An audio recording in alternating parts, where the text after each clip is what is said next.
যারা ডক্টররা we are Bangladesh, we are doctor, we serve the humanity. ওটিতে ঢুকে চিকিৎসকদের মারধর করার ঘটনায় উত্তপ্ত ঢাকা মেডিকেল কলেজ। এর প্রেক্ষিতে এবার সারা দেশের সব সরকারি এবং প্রাইভেট মেডিকেল কলেজে কমপ্লিট শাটডাউনের ঘোষণা। We are doctor, we serve the humanity. গতকালকে কিছু ঘটনা ঘটেছে। আমাদের নিউরোসার্জারি বিভাগের একজন রেসিডেন্ট সে রোগীকে অপারেশন করার জন্য অপারেশন থিয়েটারে যায় এবং সেখান থেকে রোগীর লোক তাকে বের করে তার উপরে ধস্তাধস্তি করে, তাকে মারে।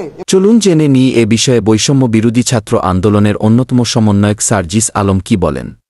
ঢাকা মেডিকেলে আমাদের যে ডাক্তার ভাইরা রয়েছে তাদের গায়ে হাত তোলা হয়েছে। গতকাল রাতে ঢাকা মেডিকেল কলেজে একজন পেশেন্ট মারা গেলে রোগীর স্বজনরা চিকিৎসকের উপর চড়াও হন এবং ওটিতে ঢুকে ডাক্তারদের মারধর ও করে।